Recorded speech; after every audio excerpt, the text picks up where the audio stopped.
Apakah ibu dan bapak guru pernah mengalami kesulitan dalam mendapatkan materi ajar yang sesuai dengan keperluan pembelajaran?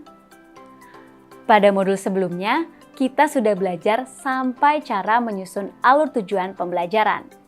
Maka dari itu, langkah selanjutnya adalah merancang pembelajaran. Bentuk dari hasil rancangan pembelajaran bisa berupa RPP, lesson plan, atau modul ajar.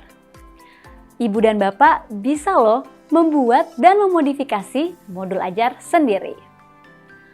Membuat dan memodifikasi modul ajar akan memberikan inspirasi terkait variasi materi, media, dan metode pembelajaran. Pada video ini, kita akan belajar cara membuat modul ajar. Yang akan kita jadikan contoh adalah mata pelajaran Bahasa Indonesia kelas 4. Kita belajar bersama ya, Ibu dan Bapak Guru. Modul yang akan kita buat ini sederhana. Memuat komponen minimal sebagai berikut.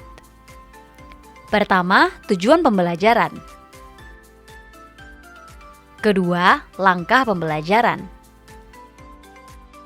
Ketiga, asesmen awal dan instrumen.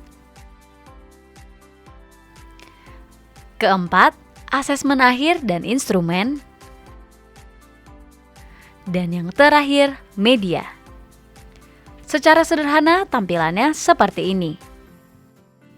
Ibu dan Bapak Guru tentu dapat membuat tampilan modul ini lebih menarik secara visual. Misalnya, menambahkan gambar atau hiasan lainnya. Mari kita praktikkan selangkah demi selangkah.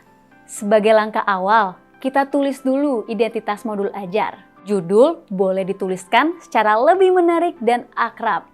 Misalnya, simaklah dan sampaikan pendapatmu.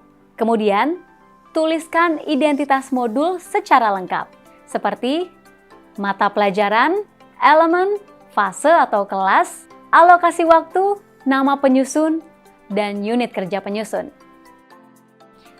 Berikutnya adalah menuliskan capaian pembelajaran pada fase elemen yang hendak diajarkan. Dalam modul ajar ini kita tuliskan capaian pembelajaran fase B elemen menyimak. Setelah itu, jika diperlukan, Ibu dan Bapak bisa memasukkan profil pelajar Pancasila. Misalnya, dimensi bernalar kritis. Subelemen menyampaikan apa yang sedang dipikirkan dan menjelaskan alasan dari hal yang dipikirkan. Di mana dimensi dan subelemen ditemukan? Di sini. Sekali lagi, bagian ini sifatnya pilihan. Boleh dicantumkan, boleh tidak, disesuaikan saja dengan keperluan yang ada.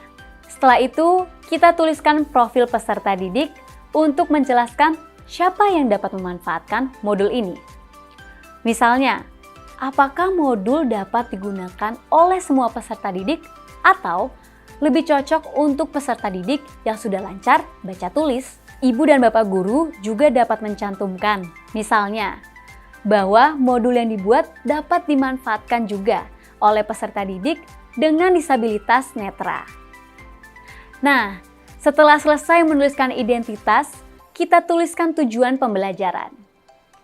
Tujuan pembelajaran dapat diambil dari alur tujuan pembelajaran yang sudah dibuat. Kali ini, kita pilih yang ini. Menyampaikan pendapat tentang suatu informasi dari media audio atau teks aural, yaitu teks yang dibacakan atau diperdengarkan. Ya, tujuan pembelajaran telah ditetapkan. Kita melaju ke komponen berikutnya, yaitu langkah pembelajaran. Jika dirasa perlu, Ibu dan Bapak dapat merujuk pada asesmen diagnostik yang telah dilakukan sebelumnya. Dengan demikian, langkah dalam modul ajar bisa disesuaikan dengan minat, karakteristik, dan kemampuan siswa, sehingga terselenggara pembelajaran yang berdiferensiasi. Kemudian, Ibu dan Bapak Guru dapat menyusun langkah pembelajaran menjadi bagian pembuka, inti, dan penutup, seperti ini. Atau langsung membuatnya mengalir seperti ini. Prinsipnya, langkah pembelajaran ini memuat kegiatan yang melibatkan peserta didik secara aktif, yaitu apa yang dilakukan peserta didik, apa interaksi yang dilakukan peserta didik dengan teman dan dengan pendidik, dengan cara atau metode apa pendidik menyampaikan materi, dengan cara apa pendidik menyertakan asesmen formatif selama pembelajaran. Komponen berikutnya adalah asesmen. Pada modul ini, asesmen formatif dilakukan selama proses pembelajaran. Asesmen sumatif dapat dilakukan dengan menggabungkan beberapa tujuan pembelajaran. Upayakan peserta didik dapat menikmati kegiatan pembelajaran. Sementara, pendidik melakukan penilaian. Misalnya, kita dapat mengamati proses diskusi dengan cara berkeliling dari kelompok ke kelompok lainnya. Ikutlah berdiskusi dan ajukan pertanyaan spontan terkait teks aural yang disimak.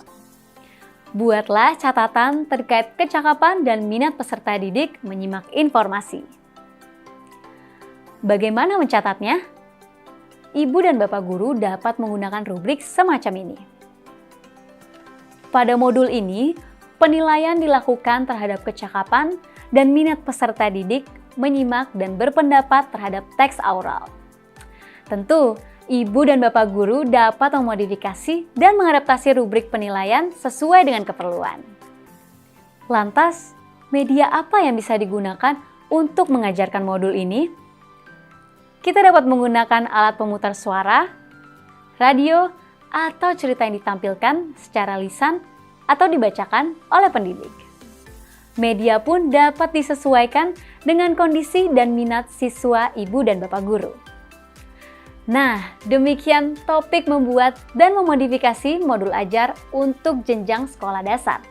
Dengan komponen minimal, tujuan pembelajaran, langkah pembelajaran, dan asesmen. Ingat, ibu dan bapak perlu melakukan refleksi.